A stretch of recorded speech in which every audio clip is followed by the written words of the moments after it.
कोई ऐसी जीवन में जैसे कि आपको एकदम से लगा कि नहीं मुझे तो आरएस करनी चाहिए, सिविल सेवा करनी चाहिए?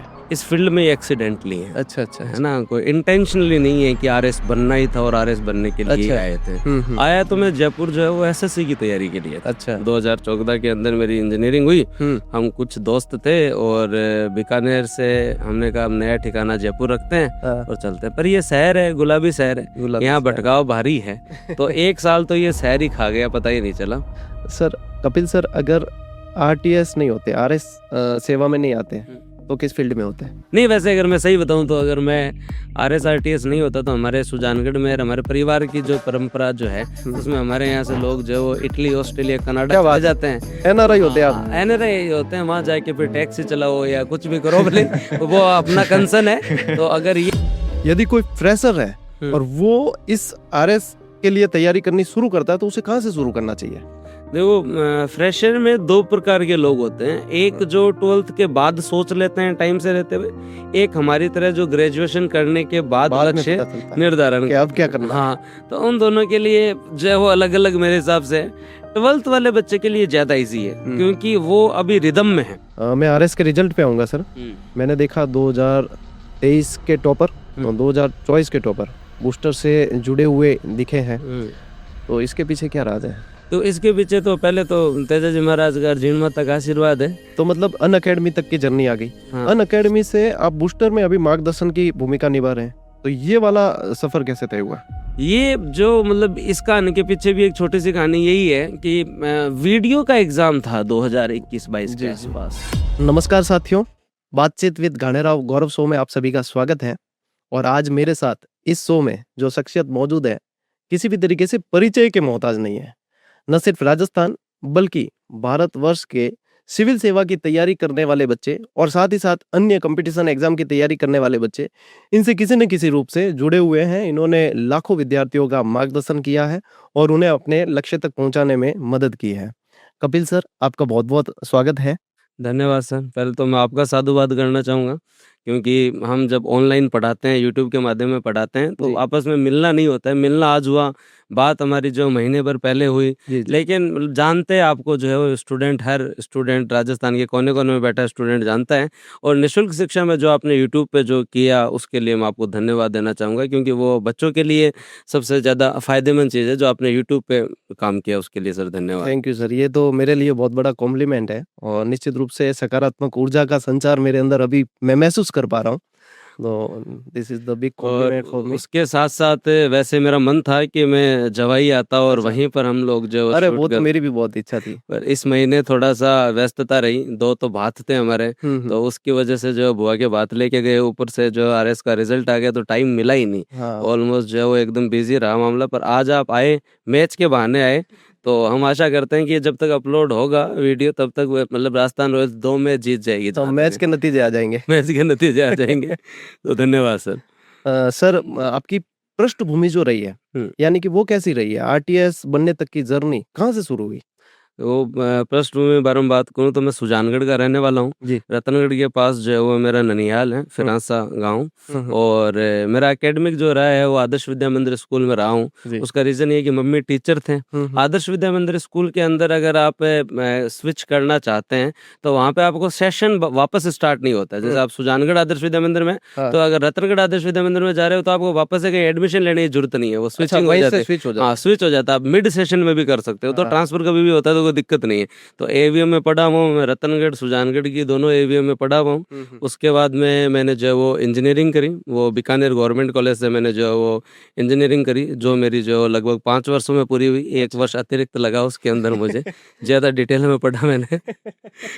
पर ठीक है, वो मतलब ठीक, ग्रेजुएशन के टाइम में थोड़ा सा जो है वो पढ़ाई पे ज़्यादा ध्यान नहीं था, पर एक था हमेशा से, क्योंकि माताजी टीचर हैं तो ऐसा था कि भाई कुछ करना तो है ही। तो उसके बाद में संभले और आरएस की तैयारी करी और उसके बाद में आपको पता ही है। हाँ, उसके बाद में जो पहली बार में मेरी 534 रैंक आई थी, उसमें अलॉटमेंट नहीं हुआ था। पर उससे आज राजस्थान में जागरूकता खूब आई कि कपिल जेल जी पहले रैंक ढंगू देख ले, डीजे डाजे मत बजा ले। पहले से नहीं। तो अब किसी का सिलेक्शन होता है जो इस रेंज में होता है ना, 500, 550, 600 वो मेरे को फोन करके जरूर पूछते हैं कि सर सही से बताओ डीजे कुछ बजाता मिलेगा है या नहीं मिलेगा। अभी मेरे पास कुछ माता पिता के भी कॉल आ जाते हैं कि थे चेक कर बताओ, मुझे साहब अब चेक कर तो जो है वो कार्मिक विभाग ही बताई। जी जी इसमें मतलब पता नहीं चल पाता कौन सी रैंक तक मतलब हाँ, मिल जनरली जाएगी। अलॉटमेंट जो होते हैं वो जनरल ओबीसी के अंदर अगर 750 पोस्ट हैं तो 500 के आसपास जनरली वाइंड अप हो जाते हैं। अच्छा कैटेगरी अच्छा वाइज होता है, उसके अंदर भी फिर बाद में अलग अलग कैटेगरीज होती हैं, जैसे एक्स सर्विसमैन की अलग हो गई, तो अलग अलग कैटेगरी, डिसेबिलिटीज की जो है वो अलग कैटेगरी होगी, तो अच्छा सबकी अच्छा अलग अलग जी जी कैटेगरी होती है, तो उसकी वजह से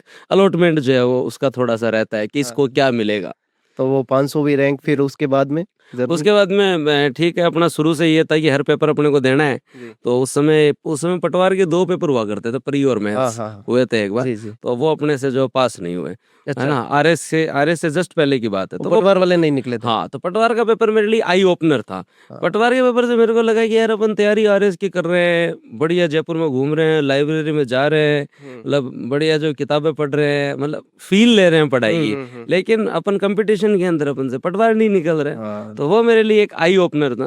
फिर ये दोनों रिजल्ट ऑलमोस्ट साथ ही आए थे, तो उसके साथ साथ मेरा ग्राम सेवक जिसे आप वीडियो कहते हैं हाँ, हाँ, उसमें मेरा चयन हो गया था। तो अच्छा वो क्या कर रहे हैं कि सुबह सुबह नाश्ता जो कर ले, है ना, तो वो पूरा दिन भूखो कौन रहे। भूखो कौन रहा तो भाई बात है, तुम ग्राम सेवक तो फिर आप ज्वाइन कर ही लें, हम्म आगे बाद में देख और हाँ तो फिर बाद में मैंने वापस मेरी तैयारी स्टार्ट की और आगे आप मैं मस्त जस्ट अगला यही था मेरा कि आपकी पहली सरकारी नौकरी कौन सी थी जिसका आपने बता पहले दिया बता दिया मैंने, ये आदत है सर मेरी। ये बढ़िया भी है वैसे तो ग्राम विकास अधिकारी के रूप में सर कितने समय काम कर लिया ऑलमोस्ट सर मैं जो है वो 2 साल के आसपास जो है वो सेवा के अंदर रहा, हम्म जिसमें काफी टाइम में विदाउट पे भी रहा। हम्म तो 2 साल के आसपास मेरा जा रहा, क्योंकि पंचायती राज से जब आप सिविल सेवा के अंदर आते हैं जी तो जी उसके अंदर आपको पे प्रोटेक्शन भी नहीं मिलता है। लोकल बॉडीज अपना अलग स्ट्रक्चर है और राजस्थान की सर्विसेज अलग है, तो उसके साथ साथ ही 2018 वाला जो है वो मैंने अच्छा अटेंड दिया था। तो जैसे एक बेरोजगार अभ्यर्थी तैयारी कर रहा है और वो पहले तो ये देखता है कि हाँ कहीं ना कहीं एक बार अंदर अपन लग जाए तो ठीक है तो आपने भी पहले ग्राम विकास अधिकारी और कोई ऐसी जीवन में जैसे कि आपको एकदम से लगा कि नहीं मुझे तो आरएस करनी चाहिए सिविल सेवा करनी चाहिए हम मतलब जो है वो सर अगर सही तरीके से देखा जाए तो इस फील्ड में एक्सीडेंटली है अच्छा अच्छा है अच्छा ना, कोई इंटेंशनली नहीं है कि आरएस बनना ही था और आरएस बनने के लिए ही अच्छा आए थे। हम्म। आया तो मैं जयपुर जो है वो एसएससी की तैयारी के लिए था। अच्छा 2014 के अंदर मेरी इंजीनियरिंग हुई। हम्म हम कुछ दोस्त थे और बीकानेर से हमने कहा हम नया ठिकाना जयपुर रखते हैं हाँ, और चलते हैं, पर ये शहर है, गुलाबी शहर है, गुलाबी यहाँ शहर। भटकाव भारी है। तो 1 साल तो ये शहर ही खा गया, पता ही नहीं चला। हाँ, कहाँ समय गया पता नहीं हाँ, चला पता ही नहीं चला। और फिर एसएससी के अंदर जो है वो जो स्पेशलाइजेशन चाहिए था वो जनरली मुझे पता चल गया था कि मेरे में वो स्पेशलाइजेशन नहीं है। अच्छा मतलब जो एक ही सब्जेक्ट के अंदर बहुत पारंगतता वाला स्पेशलाइजेशन मुझ में शुरू से ही नहीं था, तो ठीक है। उसके बाद में हुआ कुछ ऐसा कि बीच में मैं एक बार बीमार हुआ और बीमार होने के बाद में मैं घर गया वापस अच्छा 1 साल बाद में। हम्म तो उस समय जो है वो पहली बार कहा था कि बीएड करवाई जाएगी, इंजीनियरिंग वाले भी बीएड कर सकते हैं, पीटीटी का पेपर दे सकते हैं। हाँ हाँ हाँ फिर वो करवाई नहीं हम्म तो आज हम मास्टर होते। ठीक है, लेकिन उन्होंने कहा कि करवाएंगे। तो उस समय मैंने पहली बार जो है वो राजस्थान जीके की मैं जो कुछ किताबें लेकर आया और मैंने पीटीटी की मैं बुक लेके आया और मैंने पढ़ा था मैं कहा, यार ये सांगा जी, कुंभा जी, महाराणा प्रताप, ये बढ़िया काम है ना, साइंस वाला आदमी बिना मतलब दुख पा रहा है न्यूटन में, इसको पढ़ो ना, कितनी बढ़िया चीज है। आप साइंस फील्ड से थे हाँ, साइंस फील्ड में भी क्या एक ट्रेंड है साइंस फील्ड का, जिसमें मैं चर्चा करूंगा। तो अगर हम लोग बात करें तो फिर वो मैंने पढ़ना स्टार्ट किया। तो सबसे पहले देखो मैं कहता हूँ कि अपने माता पिता से झूठ मत बोलो आप, मतलब आप स्वीकार कर लो जो स्थिति है। मैंने घर जाके सबसे पहले यही स्वीकार किया कि जो है वो मेरे से नहीं पढ़ा जा रहा, पिछले 5-6 साल हो गए मैंने ज्यादा पढ़ाई नहीं की है, मेरी अच्छा कंटिन्यूटी नहीं बन पा रही है, तो आप इसमें सहयोगी बनो। मैं 1 घंटे 2 घंटे 3 घंटे थोड़ा थोड़ा टाइम बढ़ाया जाता है, एक साथ कोई एक साथ आदमी नहीं 8-9 घंटे नहीं बढ़ा, प्रैक्टिकल नहीं है वो। हम्म तो मैंने सर जो है वो पीटीटी की तैयारी करी, बढ़िया एक ही अच्छा गाइड में एक दो हाँ ही गाइड एक आती है गाइड काफी पीटीटी की। है हाँ हाँ, तो वो मैंने जो है बढ़िया तरीके से पढ़ा और पीटीटी का पेपर दिया और उसमें मेरे साथ 425 है, इतने नंबर थे, हाँ हाँ 415 हाँ 425 और ये ऐसे तो जो काफी अच्छा स्कोर है अच्छा स्कोर था। हाँ मतलब उस समय टॉपर 456 के आसपास मेरा था पीटीटी। 460 था तो मैं हाँ, जालो चार डिस्ट्रिक्ट सौ से छप्पन टॉपर साठ था हाँ टॉपर थे हम तो, 456-60 इतना ही हाँ हुआ करता। तो मेरे को वो देख के अब फिर बाद में हमारे से जो है वो फीस भी भरो, चालान वालान भी मैंने कट कहा गए कौन सी अलॉट होगी क्या होगी, फिर बाद में इन्होंने मना कर दिया, वो पैसे वापस ही आ गए 10-12 हजार। वो गया यार अब बीएड तो अपने से नहीं। नहीं होगी मैं फिर ऐसे ही जयपुर आया हुआ था और मेरा दोस्त जो है वो बैंक में पीओ लगा हुआ था और उसने बैंक में पीओ लगा था वो उसने कोई जो है वो हमें डिनर विनर पे बुलाया। हम बेरोजगार थे तो कोई बुलाता था तो जाना जरूरी था। चलो भाई चलते हैं। वहां किसी व्यक्ति ने जो है वो कहा कि आरएएस की तैयारी करनी चाहिए, आरएएस ये होता है वो होता है। मगर चलो फिर बाद में सब कर लिया, बीएड की तैयारी कर ली, इंजीनियरिंग कर ली, तो अब जो है वो यही बचा है। तो फिर मैंने जब आरएएस का स्टार्ट किया और वहां से फिर बाद में जो एकांतवास लिया, फोन वोन बंद किए सारे एकदम कंप्लीटली। और उसके बाद में मतलब असामाजिक तो मैं नहीं कहूंगा, लेकिन एक बार सोशली आइसोलेट हो गया मैं। आइसोलेट हो गया, एक बार थोड़ी सी दूरी बना ली। ओके, फिर मैंने पूरी अपनी तैयारी करी और फिर धीरे धीरे इम्प्रूवमेंट करते रहे। फिर डेडिकेटेड हो गया, पूरी तरीके से इसके पीछे लगे। इसका एक किस्सा मुझे भी याद है जी। जब मैं जयपुर रहता था तो मैंने एक अंकल थे, उनके यहाँ घर मतलब रूम रेंट पे लिया था। उनका एक ही रूम था, पीजी टाइप। नहीं पीजी नहीं, घर था उनका और ऊपर उन्होंने एक सिंगल रूम बना रखा था। वो आपने ले लिया? तो वो मैंने रेंट पे ले लिया और मैं आंटी से बातचीत करके और मैंने जो है वो ले लिया। अच्छा है ना। तो धोखदा खाई और आंटी जी को टाबर बढ़िया हो तो अलवर के थे, शर्मा जी थे, वकील हैं वो हाई कोर्ट के अंदर। तो उन्होंने जो है वो मेरे को रूम रेंट पे आंटी ने दे दिया। अंकल शाम को आए तब तक तो मैंने सामान वामान रख दिया और मैं बढ़िया तरीके से सेट और कुर्ते पजामे मैंने पहन रखे और बाइक में जो है वो उस समय रखता ही था। तो अब ये देख के अंकल को जो है वो मन में हुआ कि आज तो जो है वो धर्मपत्नी ने गलत ही लड़के को जो है रूम दे दिया। ये पढ़ेगा, कुर्ते पजामे पहनेगा, घूमेगा, क्या ही करेगा। तो अंकल की मेरे प्रति मनोधारणा अलग थी कि मतलब ये बच्चा पढ़ने वाला नहीं है। तो फिर बाद में लगभग 20 दिन बाद में अंकल जो है वो मेरे रूम पे मतलब सुबह सुबह आए। आके उन्होंने जो है वो सीधे मेरे को कहा कि कपिल यार जो तेरी चेयर है ना उसके लिए वो 4 कपड़े लेकर आए और कपड़े लेकर उनके चेयर के नीचे उन्होंने जो है वो बांधे। अच्छा। और उसके बाद उन्होंने कहा कि भी जब तू आया था ना तब तेरे प्रति मेरे मन में अलग था कि तू पढ़ने वाला है या नहीं है, लेकिन मेरे यहाँ खूब लोग रहे हैं और मैं जब रात को 10 बजे गेट बंद करके ऊपर जाता हूँ तब तू मेरे को मिलता है और मैं 6 बजे पानी की टंकी संभालने आता हूँ तब भी तू मेरे को यही मिलता है।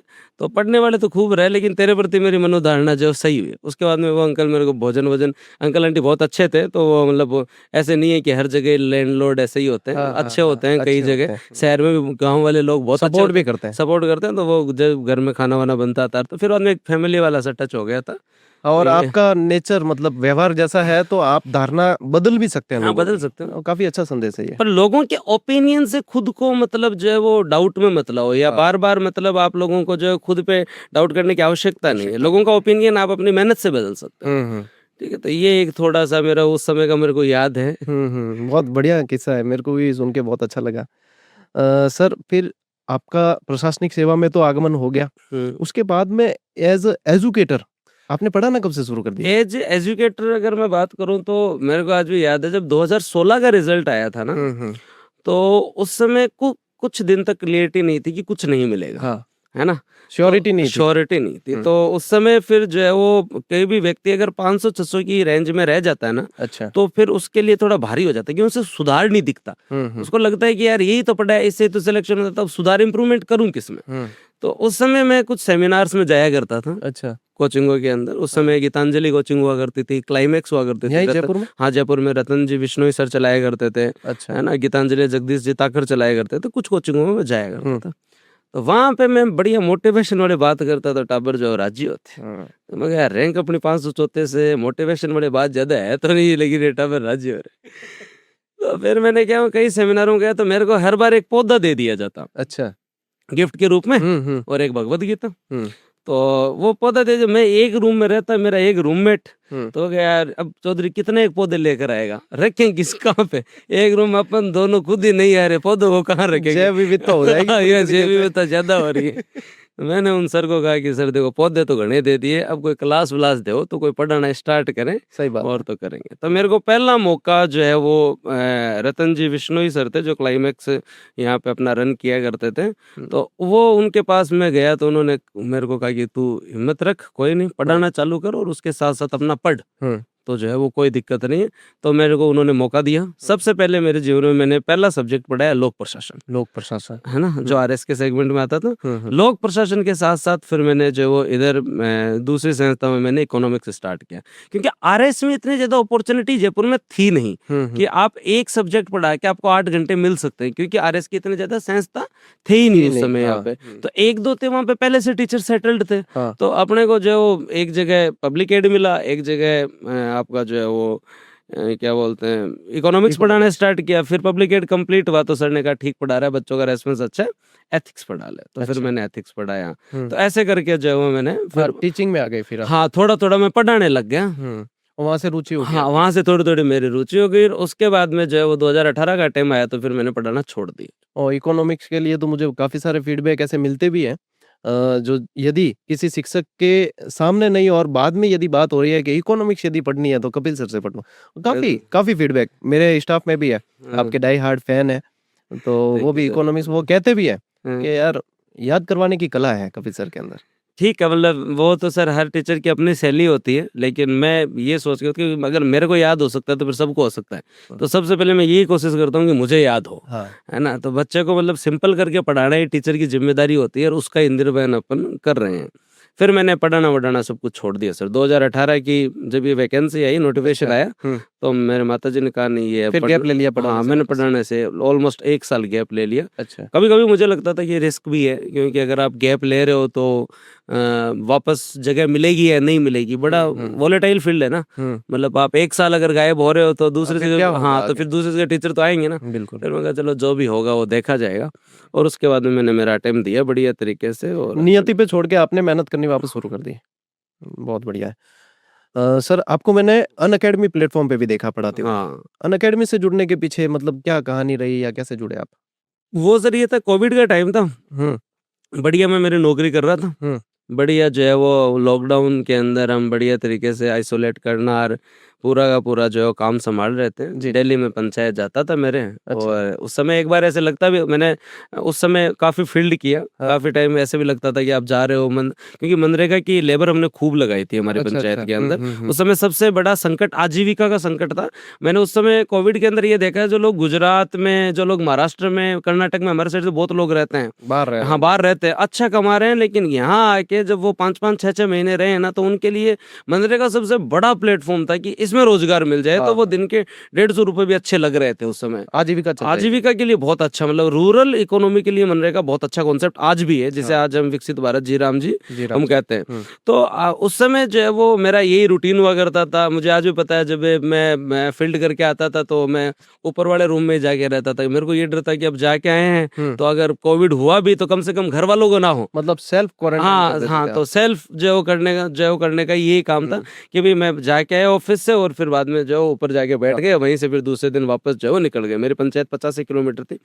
उसके बाद में हुआ ऐसे कि हम घर पे बैठे ही थे, तो मैंने कहा अब क्या करते हैं कि अपने गांव में इंटरलॉक नहीं लगाए जाते हैं। एक घर के पीछे थोड़ी सी जगह थी, उस समय वो रंगीन येलो कलर वाले तो इंटरलॉक चालू हुए थे। तो मैंने ये सोचा कि अब अपने पास टाइम है, थोड़ी छुट्टियां भी थी उस समय, 10-12 दिन की ऐसे कुछ छुट्टियां आई थी, 5-7 दिन का वीकेंड था। तो मैंने जो है वो, मैंने कहा मम्मी अपने एक है ही मजदूर तो अपन है ही, कोरोना में करें क्या, ठीक है, तो इंटरलॉक तो मैं जला दूंगा। एक अपन जो मिस्त्री बुला लेते हैं, इंटरलॉक लगाते हैं, रेत लगा के फिर इंटरलॉक ही जचाने। तो ऐसा सही दिन था। और एक दिन में जो है वो ऑलमोस्ट शनिवार रविवार के दिन में इंटरलॉक जो है वो लगा रहा था और पसीने में लथपथ था। उस समय मतलब शुरू में आपको पता ही है गर्मी कितनी पड़ती है, उस समय की ये बात है। उस समय मेरे पास कॉल आया एक बार कि जी हम अकेडमी से बोल रहे हैं, हम आपसे पढ़वाना चाहते हैं। मैं मन में सोचा आप पढ़वा लो, नहीं मैं इंटरलॉक लगा रहा हूँ यहाँ पे। आरएस का रिजल्ट मेरा आ नहीं रहा, करवाड़े मेरे से जो यहाँ पे पूरे एकदम फुल मजदूरी करवा रहे हैं, तो आप तो मेरे से पढ़वा लो। जी आप क्या चाहते हो? मैं कुछ नहीं चाहता, क्लास चाहता हूँ, आप दो, क्योंकि 6-8 महीने हो गए पढ़ाए हुए, बहुत टाइम हो गया था। मेरे पास स्टूडेंट्स काफी ऑफलाइन के काफी स्टूडेंट्स थे, हर जगह बच्चे 100-200 ही पढ़ाए, लेकिन उस समय लगभग मेरे पास 3-4 हजार बच्चे थे जिनके पास पर्सनली मेरे पास उनके जो कांटेक्ट थे। तो फिर उन्होंने कहा जी ठीक है। मेरा रेफरेंस यहीं से, मैं हमारे जिस जाखड़ सर हुआ करते थे पॉलिटी के, उस समय पढ़ाया करते थे, उन्होंने मेरा रेफरेंस दिया था। और उन्होंने मेरे से बात की और अपने को नेगोशिएशन नहीं आता आज भी नहीं जो आता। बात हो गई वो हाँ, और नेगोशिएशन भी नहीं आता, आज भी नहीं आता। मोल भाव नहीं तो हाँ, मोल भाव है। तो मेरे को तो उन्होंने कहा पढ़ा लोगे, वो ठीक है पढ़ा लेंगे। तो फिर उन्होंने मेरे को क्लास दी। तो उनका उस समय अनअकैडमी का जो चैनल था ना, लगभग वो 20,000 के आसपास का ही चैनल था। अच्छा, सब्सक्राइबर इतने थे? हाँ, इतने ही थे। वो चैनल उठ ही नहीं पाया था, वो प्रयास कर रहे थे, लेकिन अनअकैडमी का चैनल 20-22,000 के आसपास सब्सक्राइबर थे और ऑलमोस्ट 60-70 व्यूज जो है वो आया करते थे, डेली आया करते थे। तो मैंने जब पहली क्लास मेरी हुई तो मैंने कहा यार अपने लाइव को ना आएगा पुराने वाले टाबरों के पास जो है वो है या नहीं है, लिंक भी मतलब इतना ज़्यादा जो है मैं थोड़ा डाउट में था। पर चलो पहली क्लास स्टार्ट करी तो स्टार्टिंग में उस क्लास के ऊपर 5-7 लोग ही लाइव थे। एक तो मैं मेरे फ़ोन से मैं ही माइक टेस्ट कर रहा था तो एक लाइव तो मैं हो गया, एक अनअकैडमी वाला बंदा जो है वो जो लाइव कर रहा है, एक वो हो गया होगा। तो ऐसे करके 2-3 स्टूडेंट होंगे बोले। पर वैसे ही जैसे ही वो क्लास कंप्लीट होके 1-2 दिन बाद में जो हुआ तो उसके ऊपर 3,000 व्यूज थे। अच्छा। तो अनअकैडमी पे उस समय वो हमें बहुत अच्छे लगते थे क्योंकि वो कोविड में स्टार्टिंग ही तो था। जहाँ 70-80 आ रहे वहाँ 3,000 हाँ, क्योंकि वो बात है 16 जून 2019 की। अच्छा, 16 जून 2019 की वो बात है। तो वो जब मैं देखा मैं तो मतलब अनअकैडमी वालों को भी लगा यार ये तो ठीक काम है, ये मास्टर ठीक है। मैंने इकोनॉमी स्टार्ट की, वो भी इंडियन इकोनॉमी। जनरल राजस्थान में कम ही बच्चे पढ़ते हैं। तो वहां से जर्नी स्टार्ट हुई। फिर बाद में मैंने इतना मतलब कोविड के अंदर, कोविड के बाद मैंने इतना यूट्यूब पे पढ़ाया, उसके दिन के बाद मैंने पीछे मुड़ के नहीं देखा और मैंने खूब पढ़ा है सर। मतलब आप मतलब यूट्यूब के अंदर आज भी आप मेरे टोटल सेशंस गिनोगे ना तो दोनों चैनल अगर हम मिला के देखेंगे 2,000 के आसपास सेशंस है मेरे दोनों चैनल। हाँ भाई, मेरा पीछे अनअकैडमी का चैनल हो चाहे बूस्टर का चैनल, तो लगभग जो 2,000 के आसपास जो है वो क्लासेस आपने ले रखी है। यूट्यूब पे मैंने क्लासेस ले रखी है। उस समय तो मैं ऐप पे भी बहुत जो है वो निःशुल्क पढ़ाया, खूब मैंने कोशिश की। वहीं से देखो बच्चों ने, सबसे इम्पोर्टेंट चीज है, पहले ऑफलाइन के बच्चों ने पढ़ते टाइम मैंने पढ़ाया तो वो मेरे लिए मोटिवेशन थी। मैंने तो उन्हें पढ़ा के भी खूब सीखा है। तो कॉन्सेप्ट क्लियर होते हैं। जब हम पढ़ते हैं तब हम नॉर्मल सरसरी नजर से भी पढ़ लेते हैं कि हम वहां पे रिस्क ले लेते हैं कि नहीं भी आया तो कोई दिक्कत नहीं। पढ़ाते टाइम आप रिस्क नहीं ले सकते कि ये मतलब मुझे नहीं आ रहा तो मैं इसे स्किप कर दूं, नहीं, फिर बाद में उसको आना चाहिए, उसके ऊपर लगना पड़ता है। तो फिर बाद में खूब पढ़ा यार, फिर आपको आगे जर्नी। तो मतलब अनअकैडमी तक की जर्नी आ गई। अनअकैडमी से आप बूस्टर में अभी मार्गदर्शन की भूमिका निभा रहे हैं, तो ये वाला सफर कैसे तय हुआ? ये जो मतलब इस कहानी के पीछे भी एक छोटी सी कहानी यही है कि वीडियो का एग्जाम था 2021-22 के आसपास, है ना। मैं पटवा मतलब मैंने ऐसा नहीं कि RS की ही बच्चों को जो मार्गदर्शन दिया है, मैंने पटवार वीडियो भी खूब पढ़ा है, जिसका कारण है क्योंकि मैंने वीडियो एग्जाम खुद दिया है। अच्छा, है ना। तो मेरा एक लगाव था, अनुभव। और मैं इनको एक एजुकेशनल डिपार्टमेंट के जो भर्ती आती है वो, और एक नॉन एजुकेशन वाले में सब आते हैं, चतुर्थ श्रेणी से लेकर जो RS तक सब आते हैं। ये CET वाला सेगमेंट अलग हो गया, ये पूरा सेगमेंट अलग है। तो यहाँ पर जब वीडियो का एग्जाम था ना तो खूब मतलब यूट्यूब पे पढ़ाया करते थे। तब क्या हुआ कि अब मैं नाम नहीं लूंगा, मैं उस समय मैं जो टेलीग्राम पे PDF डालता था उनसे एक बुक बन गई और वो मार्केट में लॉन्च हो गई। मुझे आपको पता नहीं था? पता बाद में चला। मैं यार ये तो कंटेंट मतलब जनरली इको उस समय नहीं पढ़ाते थे राजस्थान में, और अपना कंटेंट पहचान में आ जाता है। हाँ, पहचान में आ जाता है। इको और करंट अफेयर बहुत कम लोग पढ़ाते थे, आज जरूर पढ़ाते हैं और अच्छी चीज है, लोग पढ़ाएंगे उतना ही बेहतर है। हेल्दी कंपटीशन होगा, उसका फायदा बच्चे को ही होगा, वो बढ़िया। तो वो जब पता चला तो मेरे को ऐसे 10 दिन ही बचे थे वीडियो के एग्जाम। अच्छा। तो फिर बाद में मैंने, मेरे काफ़ी स्टूडेंट्स थे जो कहीं पे कोई LDC लगा हुआ हो या कहीं पे जिसको टाइपिंग आती हो, मैंने एक ग्रुप में मैसेज डाला टेलीग्राम में कि किसी को टाइपिंग आती है तो बताना। तो लगभग हाँ, तो 32-30 लोगों के हाथों हाथ ही जो है कि सर हमें आती है यार, हम घर से ही कर दे टाइपिंग। मैं क्या टाइपिंग आती है तो मेरे तो ये हाथ से लिखे हुए नोट से मैं पढ़ाता था उस समय। तो फिर मैंने उनको कहा, उनमें से हमने 15 जनों को एक टॉपिक दिया और वो एक दिन में बुक तैयार हो के आ गई। क्या बात कर रहे हैं। लैब असिस्टेंट के पेपर से जस्ट पहले वीडियो लैब असिस्टेंट में 8-10 दिन का ही अंतर था। तो वो ये 8 दिन का ही नहीं, 7 ही दिन का अंतर था लैब असिस्टेंट और हाँ 1 सप्ताह का ही अंतर था। तो वो बुक तैयार होके आ गई और उस समय मेरे दोस्त ही थे तो वहाँ से राय पब्लिकेशन से, तो उन्होंने कहा कि कपिल जी कितनी छपा है। मैं कहा यार तू 1100 छपा ले, तो नहीं अपन नहीं बिकी तो रख लेंगे। और तो है ये नाम क्या रखे, तो नुकसान ऑडियो जा सकता है। हाँ, तो और क्या। उसने कहा पेपर ही 10 दिन बाद में तो कैसे होगा। नाम तो नाम का मतलब क्या, मैं उस समय पढ़ा था ना, तो ये कोविड के टाइम में बूस्टर डोज लगे थे। तो ये इम्यूनिटी बूस्ट ही कर रहे थे हाँ। लास्ट के अंदर। तो वहां से वो नाम जो है वो मेरे को, मैं जब पढ़ाया करता था ना बच्चों को, तो कुछ सीरीज चालू की थी मैंने, वो नाम फिर बुक पे आया। अच्छा। और बुक से वो नाम संस्था पे गया बूस्टर नाम से। फिर ये नाम काफी जगह और जगह भी है, वो एक जनरल नाम हो गया, जनरल है बूस्टर, मतलब एक हाँ जनरल नाम हो गया उसके बाद में। तो जैसे रैपिड रिवीजन हो गया, बूस्टर हो गया, महामैराथन, मैराथन, ये नॉर्मल नाम है। लेकिन हमारा ये जर्नी वहां से स्टार्ट हुई और फिर बाद में जो वो बुक की संस्था बन गई। एक तरीके से कह सकते हैं boost is a secret of my energy. ये काफी समय से चली आ रही है टैगलाइन। ये चली आ रही है। सर, आपको प्रशासनिक सेवा का मतलब पूरा अनुभव ले लिया आपने, असफलताएं भी देखी, सफलता भी देखी। यदि कोई फ्रेशर है और वो इस आरएस के लिए तैयारी करनी शुरू करता है तो उसे कहाँ से शुरू करना चाहिए? देखो, फ्रेशर में दो प्रकार के लोग होते हैं। एक जो 12th के बाद सोच लेते हैं टाइम से रहते हुए, एक हमारी तरह जो ग्रेजुएशन करने के बाद लक्ष्य निर्धारण कि अब क्या करना। हाँ, तो उन दोनों के लिए जो है वो अलग अलग मेरे हिसाब से है। 12th वाले बच्चे के लिए ज्यादा इजी है क्योंकि वो अभी रिदम में है। वो 12वीं बोर्ड का एग्जाम देकर आए यहीं से और बोर्ड के एग्जाम में जो रिटर्न एग्जाम होता है वैसा सही पैटर्न आरएस में होता है। बोर्ड के एग्जाम में पास किया जाता है, यहाँ बस फेल किया जाता है और पास जो वो बच जाते हैं लोग, बस इतना सा अंतर है। यहाँ पे सब्जेक्ट्स थोड़े अलग हो सकते हैं, लेकिन हम अगर देखें लैंग्वेज हिंदी और इंग्लिश, ह्यूमैनिटीज के सब्जेक्ट भी हैं यहाँ पर, आपको साइंस वालों के सब्जेक्ट भी मिल जाएंगे, कॉमर्स वालों के भी मिल जाएंगे। तो सबके लिए विन विन सिचुएशन है। कोई बच्चा आर्ट का हो, कॉमर्स का हो, साइंस का हो, आरएस की तैयारी स्टार्ट करना चाहे तो 12th के बाद में हर जो है वो पहले 2 सब्जेक्ट लगाओ, 2 सब्जेक्ट पूरे हो गए, फिर 2 सब्जेक्ट और लगाओ और अपने हिंदी इंग्लिश को कंटिन्यू रखो। कॉलेज लाइफ जियो, लेकिन अभी से 4-5 घंटे पढ़ना स्टार्ट कर दो। 4 घंटे में करूँ, 1.5 घंटे की 2 क्लास में अगर आप ले हो तो सफिशिएंट है।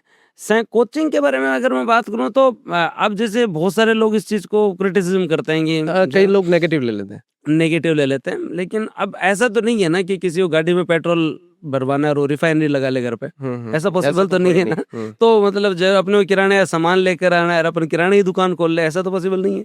तो जनरली कोचिंग प्रत्यक्ष और अप्रत्यक्ष रूप से स्टूडेंट से जुड़ी भी रहेगी।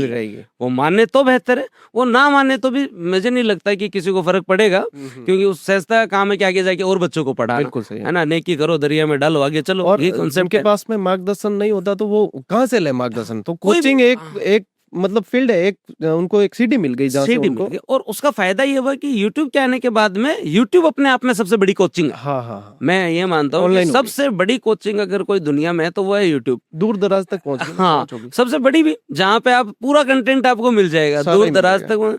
तो आप उसका यूटिलाइज ले, जो अच्छे टीचर्स हैं उन सबसे आप पढ़ के देखो, जिसका रिदम आपको बैठे उसके साथ जुड़ जाओ और अपनी तैयारी कंटिन्यू रखो। बिल्कुल सही है। ग्रेजुएशन के बाद जो बच्चे आते हैं ना, उनको थोड़ी ज्यादा मेहनत करनी पड़ती है, क्योंकि उनके ऊपर एक अलग प्रकार का प्रेशर होता है कि ग्रेजुएशन हो गई, अब मैं क्या करूं। तो उस समय वो कई गोल साथ लेके चलता है कि मेरे को पटवार भी देना है, वीडियो भी देना है, एलडीसी भी दे लेता हूँ, आरएस भी। तो वो मल्टीपल, उसको प्लान ए और बी नहीं, प्लान जेड तक होते हैं उसके पास की सारे देने, उस कैटेगरी में हम आते हैं। पर ये है कि सिंपल सा इसका कोई शॉर्टकट नहीं है, आपको मेहनत करनी पड़ेगी, पैसेंस रखना पड़ेगा। 2 से 3 साल का टाइम दे के आरएस की तैयारी करो। जिन लोगों में पैसेंस नहीं है, जो बहुत जल्दी पैनिक हो जाते हैं, वो इस फील्ड में आने से पहले 3 बार सोचें, उसके बाद आए भाई। कई लोग ये भी कहते हैं जैसे कि आपको आरएस बनना है तो आप प्री की नहीं और मेंस की तैयारी करें। क्या ये चीज, इसको कैसे डिफाइन कर सकते हैं? सर, प्रारंभिक परीक्षा और मुख्य परीक्षा अलग है ही नहीं, क्योंकि इसमें 5 मेन सब्जेक्ट, जिसमें हिस्ट्री, पॉलिटी, इकोनॉमी, ज्योग्राफी और जनरल साइंस, जो कि प्री में भी कॉमन है और मेंस में भी कॉमन है। अगर बच्चा इसको प्री के लिए मैं हिस्ट्री अलग पढ़ूं और मेंस के लिए अलग पढ़ूं तो फिर बाद में वो पढ़ ही नहीं पाएगा। वही है सब्जेक्ट। तो प्रारंभिक परीक्षा और मुख्य परीक्षा की साथ तैयारी का मतलब है कि कॉमन जो 5 सब्जेक्ट हैं उनको पहले तैयार कर लिया जाए, जो वहां पे भी लगभग 45 से 50% का रोल रखते हैं। ठीक है, पहला पॉइंट तो ये। दूसरा, मैथ रीजनिंग हमें जो है वो पहले इसलिए पढ़नी पड़ती है क्योंकि प्री का नेचर है क्वालिफाइंग, और मैथ रीजनिंग जो है वो इसलिए इंपॉर्टेंट हो जाती है कि उसके जो 18 से 20 क्वेश्चन होते हैं ना, अच्छा, वो इंश्योरेंस है सिलेक्शन का, है ना। उसके अंदर मतलब हिस्ट्री में आप देख रहे हो पिछले 2 साल में आरपीएससी ने जो आनंद लिए हैं, राजस्थान इतिहास और कला से जबरदस्त है ना। पॉलिटी में जो पिछले 5 साल से आरपीएससी क्वेश्चन बना रही है, बहुत गजब लेवल पे। तो वहां पे रिस्क है, लेकिन मैथ और रीजनिंग में रिस्क नहीं है ना। वो मेंटल हेल्थ के लिए भी अच्छा है। आप सारे दिन ह्यूमैनिटीज के सब्जेक्ट पढ़ रहे हो, बीच में 1 घंटे रीजनिंग मिलाई, और उसको एक बार तैयार कर लिया तो आपके काम आनी है वो। तो रीजनिंग मिलाई आपने कि सुरेश चला पश्चिम में मुड़कर 3 किलोमीटर और चला, फिर पूर्व में मुड़ा, तो ये ठीक है ना। आधे घंटे बाद में थोड़ा इंटरेस्ट भी तो आता है ना इसके अंदर, तो ये जरूरी है। लेकिन ध्यान में ये रखो कि हिंदी और अंग्रेजी 200 नंबर का है, हिंदी और अंग्रेजी 200 नंबर का है जो मेंस में है, उसको आप पहले दिन से थोड़ा थोड़ा जो है तैयार करो। मैं फिर कहता हूँ जो बच्चे 12th तक पढ़े हुए हैं, ग्रेजुएशन किए हुए हैं, हर चीज की कोचिंग नहीं होती है। आप हिंदी इंग्लिश टीचर जब पढ़ाए तब पढ़ लो, लेकिन उसके जो बेसिक चीज है जैसे वोकेब है तो पर्यायवाची थोड़ी याद करवा देंगे टीचर, विलोम सब थोड़ी करवा देंगे, ज्यादा से ज्यादा आपको वो आपको खुद करने चाहिए। एक न्यूज़पेपर बहुत पढ़ना चाहिए। हाँ, आरएस की तैयारी करने वाले बच्चे को न्यूज़पेपर, राजस्थान का सूजस जो आता है वो, उसके साथ साथ जो अच्छे, मैं ये भी नहीं कहता कि बहुत भारी न्यूज़पेपर पढ़ो, अपन पत्रिका भास्कर भी पढ़ लो भले, पर न्यूज़पेपर एडिटोरियल पढ़ो, वो जरूरी है। अब तो पैटर्न और चेंज हो गया सर, क्योंकि 2 नंबर के क्वेश्चन हट गए, 10 नंबर के और 5 नंबर की क्वेश्चन है। निबंध अपने आप में एक सब्जेक्ट हो गया, पहले 2 सब्जेक्ट आते थे 20-20 नंबर के, अब निबंध अपने आप में 40 नंबर का हो गया। तो निबंध एक विषय के रूप में हो गया, जिसमें 6 डायमेंशन दे दी उन्होंने। तो आंसर राइटिंग पे प्रॉपर फोकस करना पड़ेगा और अच्छी मेहनत करेगा जो विद्यार्थी सिलेक्शन लेगा सर। न्यूज़पेपर से रिलेटेड एक सवाल आ रहा है मन में कि कई बार जैसे अपन सजेस्ट करते हैं ना कि न्यूज़पेपर पढ़ना है, उनमें चोरी डकैती की खबरें बहुत ज्यादा आती है, उनसे बचते हुए कैसे क्या क्या चीज पढ़नी चाहिए न्यूज़पेपर में? न्यूज़पेपर में से अगर स्टार्टिंग में बात करें तो जो आरएस की तैयारी कर रहा है ना, वो बच्चा एडिटोरियल पे जाएगा सबसे, संपादकीय प्रश्न, है ना, तो वहां जाके देखेगा। उसके साथ साथ एक इकोनॉमी का पेज आता है, उसे देख लो। पर अपनी आदत होती है सबसे पहले स्पोर्ट्स वाला खोलते हैं ठीक है, पर स्पोर्ट्स वाले के अंदर भी जो है वो करंट अफेयर तैयार होता है। आपके एग्जाम में आप 2 से 3 क्वेश्चन आते हैं, लेकिन जो अदर इवेंट है क्रिकेट के अलावा उनके ज्यादा क्वेश्चन आते हैं। पर स्पोर्ट्स का पेज देखोगे उसमें 50% क्रिकेट ही होता है। बिल्कुल। तो थोड़ा सा उस हिसाब से पढ़ा जाए, और जो भी मुद्दे रहे हैं चाहे वो पॉलिटिक के हो, इको के हो, आप उसे सब्जेक्ट वाइज बांट लो। जैसे कोई नया विधेयक आया है, अब वो क्यों पारित नहीं हुआ, क्या कारण है, पृष्ठभूमि क्या थी, उसके क्या इम्पैक्ट है, कब तक वो इम्प्लीमेंट होता। तो अब वो पॉलिटिक है तो उसे पॉलिटिक के साथ जो है वो सेट कर लो। इकोनॉमिक है तो इकोनॉमिक, IR है तो IR में ले जाओ, जियो पोलिटिकल इश्यू है तो जियो पोलिटिकल में। तो RS वाले बच्चों को ये फिगर आउट करना पड़ेगा। मतलब करंट अफेयर में आप अलग अलग सेगमेंट की तरफ लेके जाओ अगर आप RS की तैयारी करो तो। और करंट अफेयर तो देखो, अब फर्स्ट ग्रेड का पेपर आ रहा है, अच्छे से पढ़ना ही पड़ेगा। सेकंड ग्रेड का पेपर आ रहा है, अच्छे से पढ़ना ही पड़ेगा। करंट अफेयर में सबसे बड़ी समस्या जो सर मुझे लगता है वो क्या है, राजस्थान का करंट अफेयर हर स्टूडेंट पढ़ना चाहता है, ये एकदम गारंटी है। नेशनल इंटरनेशनल के पास ही नहीं जाना चाहता, उसमें नहीं जाता वो। और जो है वो राजस्थान वाले में क्वेश्चन आते हैं सबसे ज्यादा डेप्थ के, वहां पे थोड़ी चुनौती आ जाती है।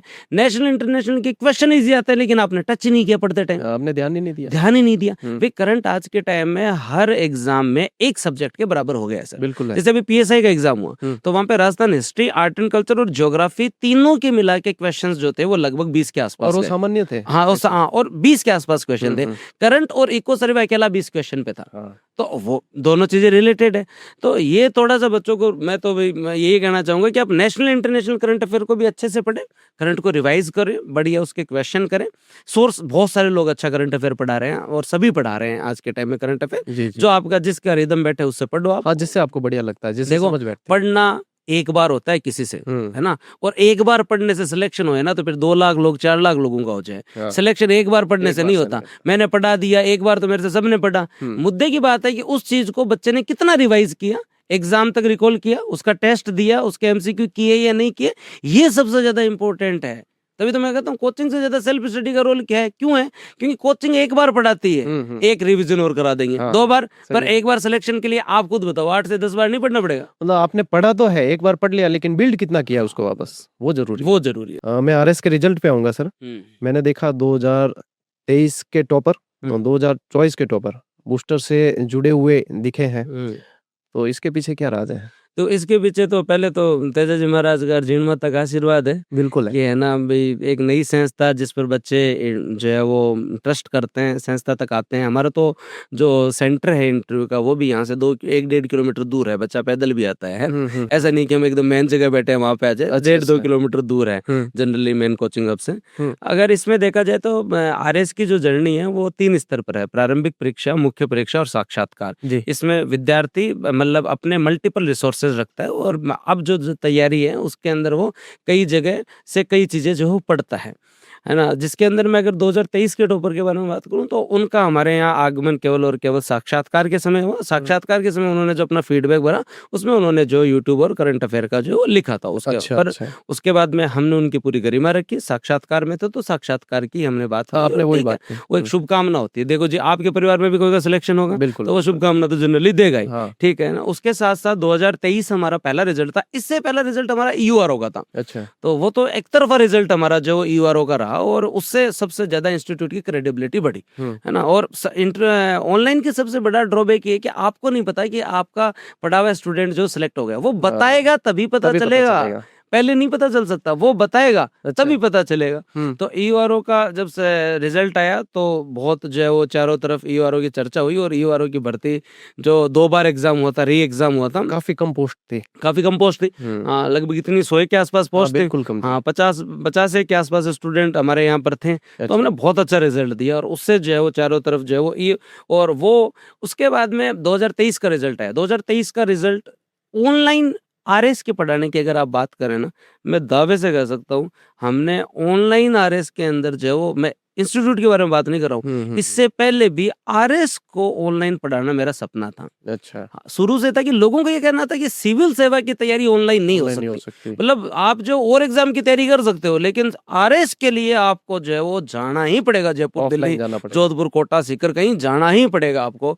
ये धारणा मेरे को तोड़नी थी, वो हमने इसे प्रूव करके दिखा दिया। मैंने ये 2023 और 24 तो चलो संस्था से संबंधित रिजल्ट है, इससे पहले भी इंडिविजुअल में जब 2021 के मेंस के टाइम में पढ़ाता था तो उस समय जो है वो मतलब बहुत अच्छे खासे स्टूडेंट जो मुझसे जुड़े हुए थे और उस समय तो आरएस को ऑनलाइन पढ़ाने वाली संस्थाएं थी ही नहीं। अनअकैडमी पे हम थे और अनअकैडमी ही आरएस के सेगमेंट में जो अच्छा काम कर रही थी। आरएस के ऊपर कोई आदमी जो इतना ज्यादा काम नहीं कर रहा। मेरा यह था कि सिविल की तैयारी ऑनलाइन हो सकती है, गांव का टाबर प्री और मेंस घर बैठा निकाल सकता है।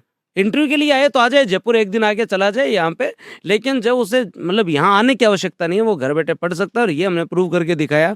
पहली बार के अंदर लगभग 80+ स्टूडेंट, कोर स्टूडेंट, जिनको मैं फाउंडेशन बैच या हमारी टेस्ट सीरीज से जुड़े हुए, आईजीपी की बात नहीं करता, इंटरव्यू गाइडेंस प्रोग्राम भी इंपॉर्टेंट है। जब कट ऑफ आपकी जो है वो 250-200 के आसपास जो कट ऑफ जा रही है, इस कट ऑफ के अंदर साक्षात्कार कोई सामान्य चीज नहीं है सर। जितने एफर्ट प्रारंभिक परीक्षा में नहीं लगते ना, उससे ज्यादा एफर्ट जो साक्षात्कार में लगते हैं। और प्रारंभिक परीक्षा तो क्वालिफाइंग नेचर का है, साक्षात्कार के अंक जुड़ते हैं। और अभी अगर आप देखेंगे 2023 और 24 के अंदर हमारे पास ऑलमोस्ट 2023 में 1000 बच्चों ने साक्षात्कार दिया, 2024 के अंदर लगभग 1200-1100 के आसपास जो बच्चे थे। अच्छा, हम अच्छा करवा रहे हैं तभी तो आए। मॉक इंटरव्यू, हाँ, मॉक इंटरव्यूज, सीनियर पैनल, उसके साथ सीनियर पैनल के साथ मॉक इंटरव्यू बूस्टर पे पहली बार स्टार्ट हुआ। अनुभव नहीं, हाँ नहीं, पहले अनुभव के साथ नहीं हुआ करते थे। तो हम अच्छा करवा रहे हैं तभी तो विद्यार्थी आया। और इंटरव्यू गाइडेंस प्रोग्राम में भी विद्यार्थी जुड़ा तो सर उसको हमने आइस ब्रेकिंग सेशन रखे, जिसमें 3 आदमी बैठे हैं, 30 बच्चे बैठे हैं, 6 घंटे तक बोल रहे हैं उनसे। बहुत एनर्जी लगती है। शाम तक आते थे ना तो इतना तो जो है वो मनरेगा वाले दुखी नहीं आते, जितने ज्यादा तो हम परेशान हो जाते हैं, थक जाते हैं। वो आप बोल के देखो ना, आप कंटिन्यू बोल के देखो, बिल्कुल ठीक है। प्रारंभिक परीक्षा में मैराथन अपनी जगह है, लेकिन यहाँ पर फिर आइस ब्रेकिंग सेशन किए, फिर हमने जो मॉक इंटरव्यू करवाए। उसके बाद में हम 2024 के अंदर 3 जनों का पैनल है जो मॉक इंटरव्यू ले रहे हैं। अच्छा। उसके बाद में हमारे पास सबसे अच्छे लोग थे जिन्होंने सिलेक्शन दिया 2023 में, उस समय वो फ्री थे। तो उन्होंने जो जैसे कैलाश जी है, विनय जी है जो इस बार रैंक 16 और 30 है, कुलदीप जी है जो पिछली बार रैंक 11 थी, सुशील बेड़ा जी है, ये लोग मतलब इन्होंने बहुत सहायता की। इन्होंने क्या टॉपर्स पैनल में बैठे। अच्छा। और इन्होंने जो है वो बच्चा जो मॉक में जिनसे बात करके है ना, उस पे एक पे ध्यान दिया। उन्होंने वापस उसको और गाइड किया। उस पे एक मतलब एक स्टूडेंट को 2.5 से 3 घंटा हमने दिया। अच्छा। और मॉक सारे निःशुल्क रखे, कईयों ने 1 दिए। अच्छा, 2 सारे निःशुल्क रखे सर। अच्छा। कंप्लीट, केवल बूस्टर के स्टूडेंट के लिए नहीं, सभी के लिए। हाँ। और सबसे ज्यादा संसाधन लगते हैं। आज आप यहाँ पे एक पॉडकास्ट कर रहे हैं तो आपको पता है कि क्या कॉस्ट है, बिल्कुल, है ना। तो मॉक के अंदर तो आप देख लो कि 6 लोगों के क्या कॉस्ट आती होगी। तो पूरा का पूरा निःशुल्क रखा और लोग इस चीज़ को अप्रिशिएट करते हैं। जितने भी सिलेक्टेड हुए वो इस चीज़ की कृतज्ञता रखते हैं। बहुत सारे लोग जो है वो बढ़िया तरीके से जो संस्था से जुड़े रहे। उसके बाद 2024 के बारे में बात करूँ तो दिनेश ने हर जगह से एक जर्नी है, 3 बार पेपर दिए, लंबा प्रोसेस है ना। उसके साथ वीडियो का एग्जाम दिया। राजस्थान में आरएस की तैयारी कर रहा है और उसके बाद में ऐसा पॉसिबल नहीं है। हो सकता है कुछ बच्चे हो, लेकिन वो जुड़ेगा प्रत्यक्ष अप्रत्यक्ष रूप से जो है वो हमसे वो जुड़ा रहेगा। हम ये नहीं कह रहे हैं कि वो केवल हमारी वजह से बना, कोई नहीं कह रहा है। ये तो संस्था बस जुड़ी हुई होती है। और इसी तरीके से दिनेश जी 2021 का दिया, 23 का दिया, अभी दिया। तो दिनेश को 2024 से ही हमसे थोड़ी जुड़ा। 23 के अंदर जब उनकी 57 रैंक आई उसके बाद भी वो हमसे मिले। दिनेश जब जनरली अगस्त 2023 से ऐप पर है और इंस्टीट्यूट स्टार्ट होता है 13 जुलाई को। अगस्त 2023 के अंदर उनका पहला जो है वो ऐप जो है वो डाउनलोड है। तो है दिनेश तब से। और ये दिनेश ने आके खुद बताया, हमने जाके नहीं पूछा, ये दिनेश ने खुद बताया। और वो अच्छा बहुत जेन्युइन बंदा है, वो जहाँ जहाँ से पढ़ा है वो हर आदमी को वो अपना जो है वो उस तरीके से वो कृतज्ञता रखता है। और मेरा नेक्स्ट सवाल भी सर यही था, अभी आपने बताया जैसे कि आपने आंसर कर दिया वैसे हाँ थोड़ा सा कि जैसे कि टॉपर होते हैं हाँ तो जब भी रिजल्ट आता है तो सभी संस्थाएं लगभग उनसे जुड़ी हुई दिखती है, हाँ। चाहे कोई भी संस्था हो गई, तो लोग क्या है कि इस चीज को अलग लेवल पे ले जाते हैं, ये देखो एक धारणा अलग सी चलती है। ये देखो सोशल मीडिया के लाभ भी हैं और कुछ दुष्परिणाम हाँ, भी है, हाँ। तो वो इन दुष्परिणामों की बात है। देखो पहले क्या होता था कि 2016 से पहले पूरा ऑफलाइन था, तो एक बार बच्चा जहाँ पे चला गया ना फिर वो वहीं पढ़ेगा, उसके पास ऑप्शन नहीं है। ऑप्शन अगर वो बनाना चाहता है तो वो ऑप्शन अफोर्डेबल नहीं है। अच्छा। कि वो 2 कोचिंग थोड़ी कर सकता है, हाँ। वो 3 कोचिंग तो नहीं कर सकता। नहीं कर क्योंकि भाई अगर कोई आदमी बैठ मान लो कोई दिल्ली चला गया तो 2 लाख रुपए तो कोचिंग की फीस ही होती है। तो अब वो 3 कोचिंग थोड़ी कर ले, कहीं उसके सेट नहीं बैठी तो। लेकिन 2018 के बाद जब कोविड के बाद में जब ये ऑनलाइन एजुकेशन आई, उसके बाद में बच्चे के सामने ऑप्शन है। मतलब मान लो कि अगर कहीं उसने एनरोलमेंट किया, वहां उसके 2 सब्जेक्ट ठीक बैठे, अब उसको लग रहा है कि 2 सब्जेक्ट मेरे को यहाँ सही करने, तो वो यहाँ गया। हाँ। उसको लग रहा है कि मेरे 2 सब्जेक्ट ये सही और यहाँ करने, तो वो वहां चला गया। तो अब उसके पास मल्टीपल जो ऑप्शन है। और अब ये डिजिटल युग के अंदर कोई व्यक्ति एक जगह कहीं एनरोल हो गया या कहीं एक बार चला गया तो ये कंप्यूटर से रिकॉर्ड कर लेता है सारी चीजें। अब कोई व्यक्ति चाहे ऐसे भी बहुत सारे विद्यार्थी होते हैं जो कहते हैं हमने एडमिशन लिया फिर हमने पढ़ा नहीं, लेकिन फिर भी वो संस्था से जुड़े हुए तो है, संस्था से जुड़े हुए तो हो गए।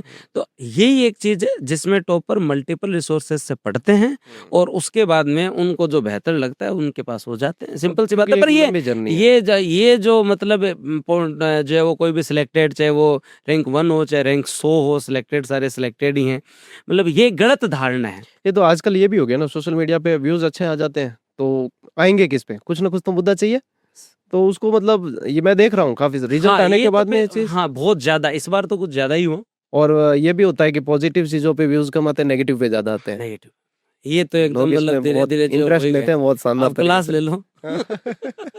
हाँ, क्लास के अंदर कितना एफर्ट लगता है आपको पता है। 6 घंटे की क्लास जब 3 घंटे की क्लास जब लेते हैं वो जैसे बहुत सारे लोग हैं मैराथन क्लास का भी मीम बना देते हैं। मेरा वही था नेक्स्ट सवाल। और आपकी मैराथन मैं देखता हूँ कि मतलब एग्जाम के पहले भी आती है आपकी, बच्चे काफी इंटरेस्ट लेते हैं। एक तो मैंने देखा इकोनॉमिक्स की, एक करंट अफेयर्स की, तो ये काफी रहती है। तो आप इसको किस तरीके से देखते हो, जैसे कि मीम्स बन गया मैराथन पे, आपको तो देनी है क्योंकि स्टूडेंट तो चाह रहा है, तो फिर आपको आप किस तरीके से लेते हो? सर देखो मतलब एक चीज है ना, टाइम के साथ इतनी मैच्योरिटी आ जाती है और लोगों को अवॉइड करोगे, हर आदमी को जवाब देना जरूरी नहीं है। अभी सुबह मैंने उठ के देखते ही मेरे को फिर एक जने ने जो है मेरे पे कोई मीम बना रखा था, यार ये बढ़िया, उसने नीचे ये और लिख रखा कि जो है वो अब जो है वो चैनल सस्पेंड मत करवा देना। मगर भाई ये रास्ते हम जानते ही नहीं, आगे लगे ही उनमें करो ना, सबका अपना है, जिसको मतलब जैसा वो तो बच्चा जानता है ना। अब रिजल्ट तो 4 दिन का है ना, पढ़ाना तो जो 365 दिन पड़ता है, तो ये रिजल्ट तो गया मतलब 5-7 दिन बाद चला जाएगा, कुछ दिन बाद क्या है, इसके बाद तो वापस क्लास, वापस जो पढ़ाना है बच्चे को, जो जितना बेहतर पढ़ाएगा स्टूडेंट उससे जुड़ेगा। ये सिंपल बात है। सबसे जागरूक अगर है तो वह विद्यार्थी है, उसे कोई गुमराह नहीं कर सकता इस डिजिटल युग में। उसके सामने इतनी क्लासें हैं, वो पहले परखेगा, पढ़ेगा, उसके बाद कहीं जाके ज्वाइन करेगा। उसको बरगलाया नहीं जा सकता, मतलब ही नहीं है। लोगन लगे नहीं ले सके टापर बोड़ा है, कोई बोड़ोगा नहीं आज के दिन। टापर तो चारों तरफ देखे है पहला क्या, हाँ, कौन बढ़िया है, मेरे वास्ते क्यों बढ़िया है। ये सबसे सही बात कही आपने। आप जानते हो मैं आपके एजुकेशन से जुड़े हुए, हम भी जुड़े हुए हैं। अब जैसे मतलब फर्स्ट ग्रेड वालों का एग्जाम है तो अब करंट अफेयर आएगा तो वो उम्मीद तो करेंगे ना, तो जाके 4 क्लास तो लेनी पड़ेंगी। ऐसा थोड़ी है कि नहीं लेंगे, तो पढ़ाएंगे जितना मेरी तरफ से हो सकता है वो यूट्यूब पे कवर करवाया जाता है। सही है सर। कपिल सर, अगर आरटीएस नहीं होते, आरएस सेवा में नहीं आते, तो किस फील्ड में होते? तो फिर बाद में पढ़ाते हैं, एजुकेटर ही होते हैं। नहीं वैसे अगर मैं सही बताऊं तो अगर मैं RSRTS नहीं होता तो हमारे सुजानगढ़ में हमारे परिवार की जो परंपरा जो है उसमें हमारे यहाँ से लोग जो वो इटली, ऑस्ट्रेलिया, कनाडा चले जाते हैं। एनआरआई होते हैं आप? एनआरआई होते हैं, वहां जाके फिर टैक्सी चलाओ या कुछ भी करो, भले वो अपना कंसर्न है।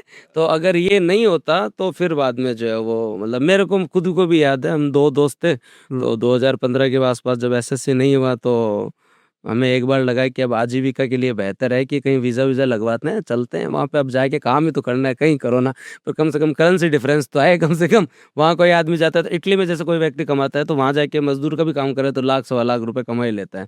तो मेरे को एकदम एक बार तो ऐसा लग गया था कि मतलब अपन चलते हैं। पासपोर्ट दे देते हैं, चलते हैं, अपने से तैयारी वैयारी नहीं। पर मम्मी का स्टैंड था कि नहीं, तैयारी करो। तो फिर मैं नहीं गया, मेरा दोस्त तो चला गया, वो तो 5-6 साल ऑस्ट्रेलिया रह के भी आया। फिर बाद में मैं तो पढ़ने लग गया, तो ठीक, फिर बाद में समय के साथ। मम्मी जी का काफ़ी जगह ज़िक्र किया है आपने, काफ़ी सपोर्ट मुझे लगता है कि रहा है आपकी जर्नी वो में। तो देखो पूरे परिवारजनों का, सभी का ही रहता ही। अटैचमेंट थोड़ा-सा जैसे कि हो जाता है एक बढ़िया। हाँ, वो हो ही जाता है, मतलब जो तो अ, ठीक है। सर, यदि हुँ, जीवन में हुँ। कोई एक चीज़ आपको सुधारने का अवसर मिले कि हाँ, मेरे जीवन में ये मैं सुधार कर सकता हूँ, तो वो क्या हो सकती है? वैसे तो देखो सर, सुधारना तो निरंतर ही है, सुधारनी चाहिए, बहुत सारी चीज़ें हैं हम जो सुधार सकते हैं। लेकिन मैं अगर मतलब जो एक स्टूडेंट, वैसे इंजीनियरिंग से ही आदत पड़ी, और फिर बाद में ऑलमोस्ट पढ़ाई के टाइम भी दोनों जो आरएस दिए उस समय भी यही आदत रही कि रात को पढ़ना और सुबह सोना।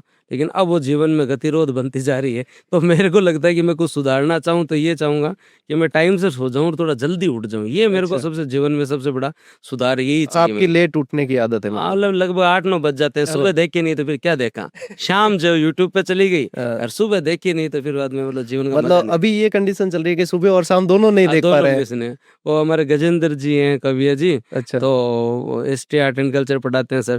तो वो बता रहे थे, तो वो एक दिन कोई ऐसे जोक बता रहे थे कि जो आदमी बिज़ी रहता है तो वो ये नहीं बताता कि हमारे बच्चे इतने बड़े हो गए।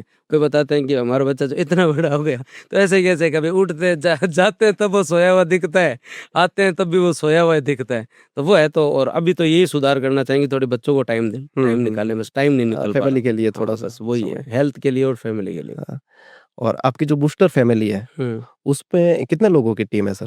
प्रत्यक्ष या अप्रत्यक्ष रूप से हम लोग 25-30 लोग जो है वो संस्था से जुड़े हुए हैं, जिसमें अच्छा। आपके कंटेंट राइटर भी हैं, हुँ। थोड़ा वॉलेटाइल भी होता है, बहुत सारे लोग एग्ज़ाम आते हैं तो चले जाते हैं, हुँ, मतलब हुँ। क्योंकि तैयारी करने वाले विद्यार्थी जनरली जी, जी। संस्था में होते हैं, तो जैसे ही एग्ज़ाम आता है तो एक बार तो संस्था सुन्नी-सी हो जाती है। आपके संस्था से अभी आरएस हाँ, में सिलेक्टेड हाँ, हुए? अभी हमारे कंटेंट टीम के अंदर और साथ के साथ टीचर थे, उनमें भी जो काफ़ी सिलेक्शन हुए, जी। जिसके अंदर एक श्याम जी जहांगीर सर है जो आपके यहाँ पर साइंस एंड टेक कवर करते हैं, हाँ। उनकी 452 रैंक आई, एक राहुल जी हैं 399 रैंक आई, एक जी। रामाराम जी है 224वीं रैंक आई। हुँ। उनके अलावा कंटेंट में अगर जुड़े हुए हम बात करें तो मुकेश जी हैं एक, उसके साथ साहिल शर्मा है, हुँ। ऐसे करके कुछ लोग हैं जिनका रेस में 5-6 लोगों का हमारे यहाँ से चयन जो है वो टीम से ही हुआ। काफ़ी शानदार। हाँ, तो वो ऐसा ही है कि एग्ज़ाम आया, तब अपना 1.5-2 महीने चले गए, फिर बाद में वापस आके संस्था से जुड़ गए। इससे ये भी पता चल रहा है कि मतलब डेडिकेटेड टीम है। हाँ, टीम मतलब उनको आरएस की समझ है। समझ आया। हाँ ना, जिन्होंने 2-2 3-3 बार मेंस दे लिया, हुँ। जो इंटरव्यू तक 2 बार 3 बार चले गए, तो उन्हें उस फ़ील्ड की समझ है। तो वो अनुभव ले लिया तो मतलब उन्होंने। वहाँ आके बच्चा प्रयोग का शिकार नहीं है हुँ, हुँ। कि तुम पे एक्सपेरिमेंट किया जा एक्सपेरिमेंट रहा नहीं है, किया जा रहा है, एक्सपेरिमेंट नहीं अनुभव किया के जा रहा है, आधार पे अनुभव पढ़ाया के जा आधार रहा है। पे, वही। बहुत बढ़िया सर।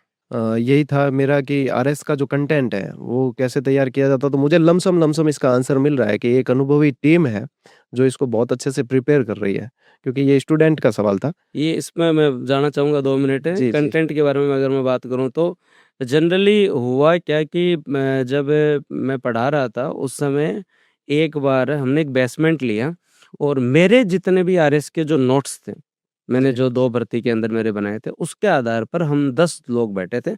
राजस्थान में हस्तलिखित का पैटर्न सर्वप्रथम जहाँ तक मुझे है मैं ही लेके आया हैंड था, रिटन नोट्स। हैंड रिटन का। उसके हुँ। बाद में मैंने उसको सबसे पहले त्याग भी दिया, हुँ। क्योंकि वो मतलब वो फिर सभी जगह हो गए थे, तो मैं कह रही है कोई क्या मैं लाया भी मैंने पहले और त्यागा भी सबसे मैंने ही मैंने ही पहले। त्याग दिया। वो हमारे साथ कुछ ऐसा ही हुआ इंसिडेंट, ये मतलब ये है इस फील्ड में होता है कि लोग जुड़ते हैं, चले जाते हैं या तोड़ लिए जाते हैं, ये मतलब बहुत प्रवृत्ति रहती है इसकी।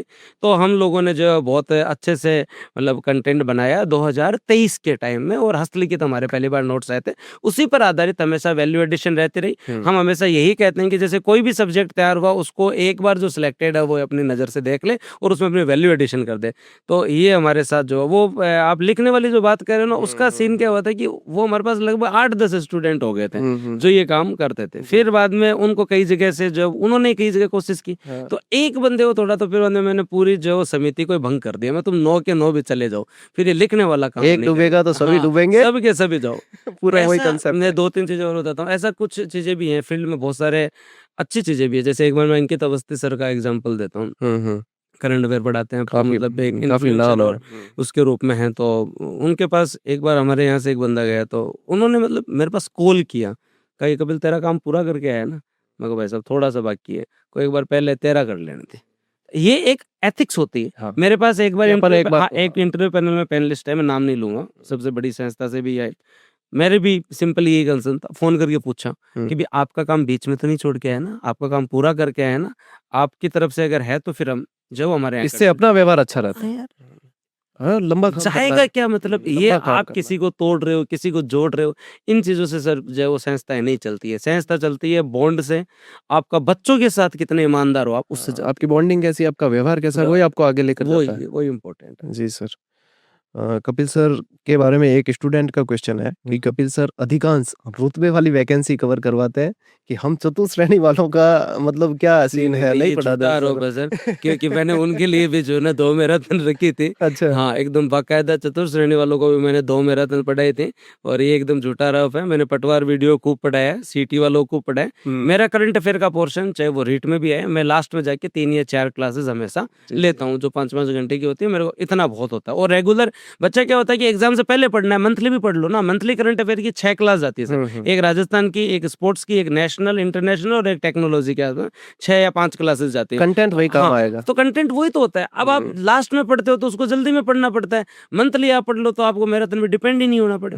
बिल्कुल सही बात है। और इसको मतलब मैं यदि समझूं मेरी समझ के अनुसार कि आप थंबनेल का इंतजार नहीं करें कि स्पेशली उसी वैकेंसी का दिखेगा, आप कंटेंट देखें अंदर। अब राजस्थान हिस्ट्री अलग अलग होती है क्या, हर आप एग्जाम के कंटेंट लिए? देखें अंदर के अंदर कंटेंट आपके सिलेबस का है तो वो क्लास आपके लिए है। वो है। हाँ। हमारे यहाँ मतलब सबसे बड़ी समस्या करंट अफेयर के लिए समस्या क्या है सर, करंट अफेयर एक सब्जेक्ट से ज्यादा इंपॉर्टेंट हो चुका है, लेकिन उसे बच्चा लास्ट 1 महीने में पढ़ना चाहता है, पहले नहीं पढ़ना चाहता। अरे आप राजस्थान हिस्ट्री को 3 महीने पढ़ रहे हो, आप राजस्थान पॉलिटी को 3 महीने पढ़ रहे हो, 2-2 घंटे आपने प्रतिदिन पढ़ा है, तो आप करंट को भी दे सकते हो ना 1 घंटा प्रतिदिन।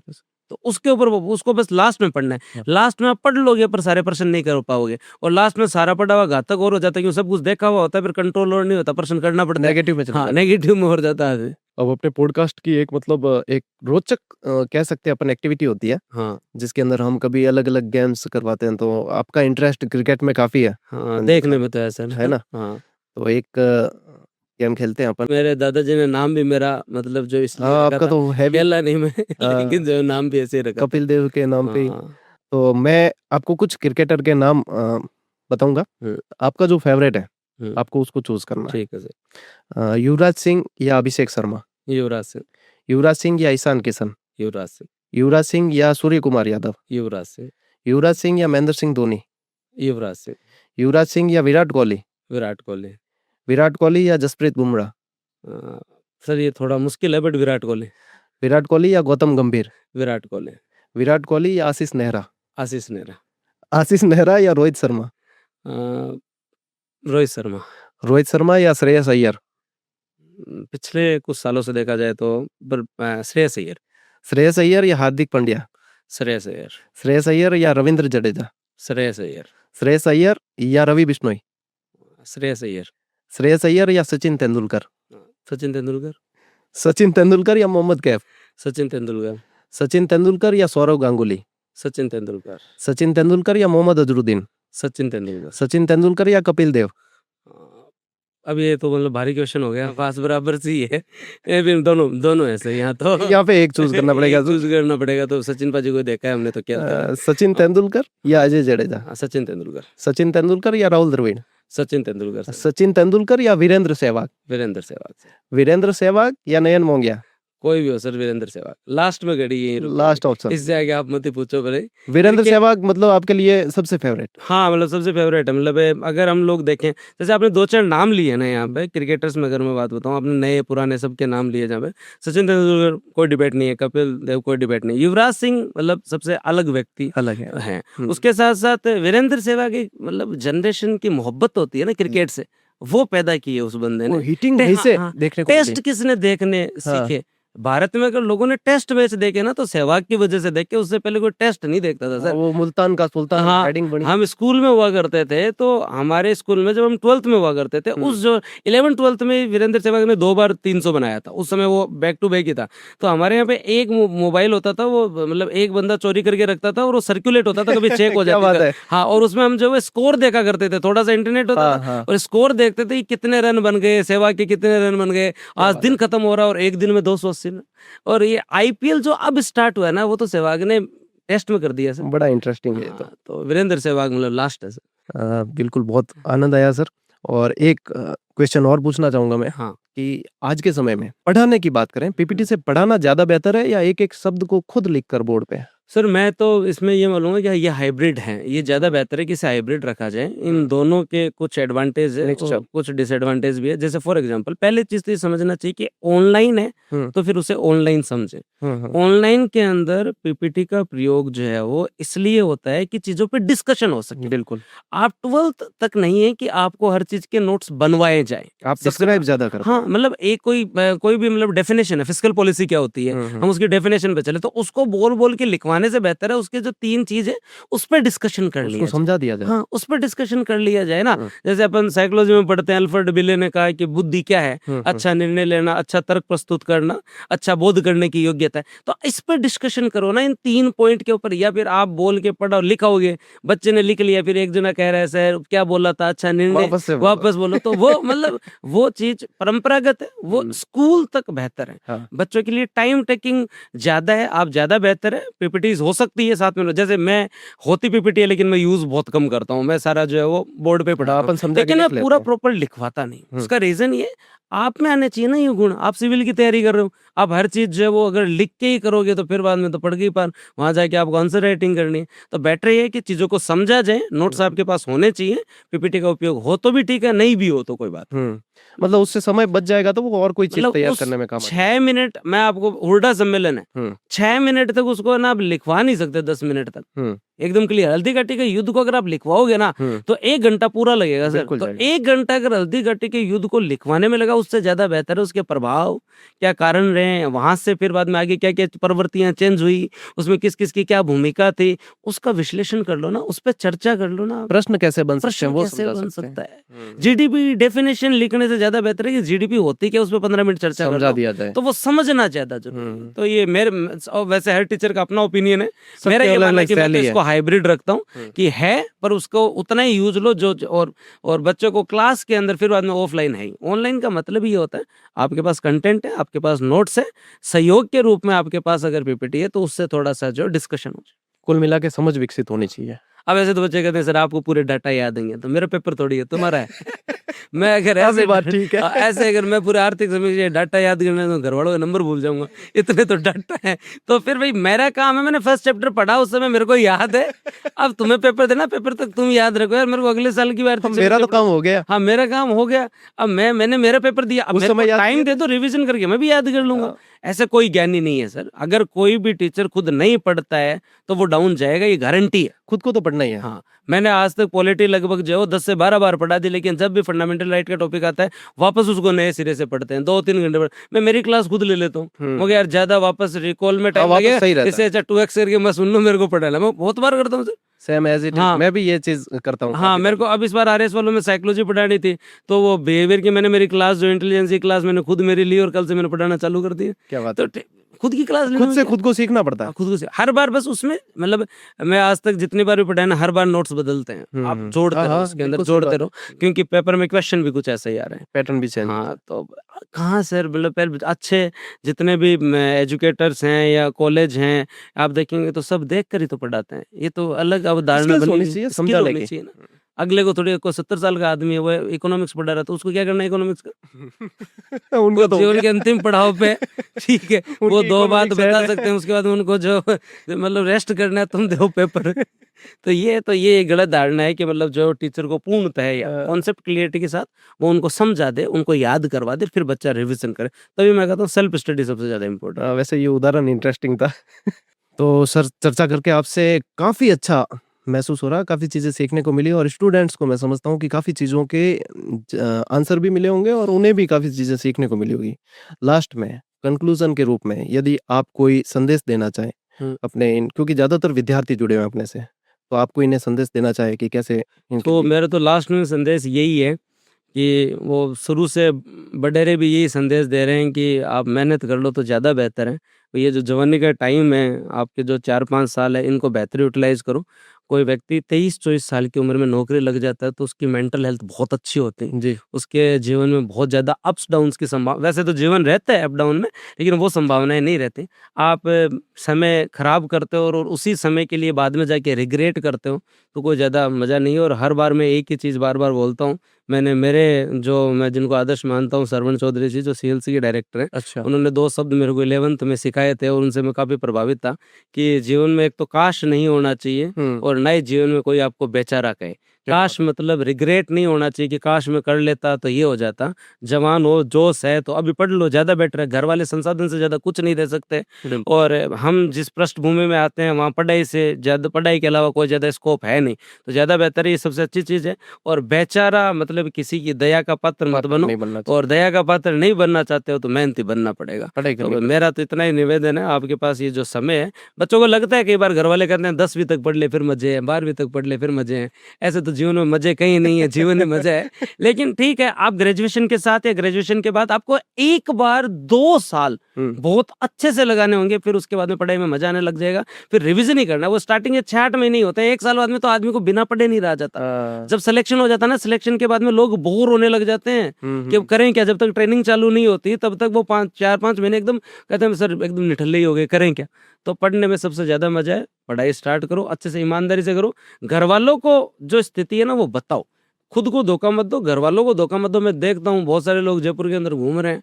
बहुत अच्छा लगा कपिल सर से बात करके और इस पॉडकास्ट को मैं समझता हूँ कि आपको काफ़ी सारी चीज़ें जानने को मिली है, काफ़ी सारी चीज़ें सीखने को मिली है और एक अपनी तैयारी को आगे कैसे लेकर जाना है, उसके लिए भी आपको काफ़ी सारा मार्गदर्शन प्राप्त हुआ है। इस शो को यहीं पे पूरा करते हैं, समाप्त करते हैं और उम्मीद कर रहा हूँ कि आपको अच्छा कुछ सीखने को मिला होगा। बहुत-बहुत धन्यवाद। नमस्ते।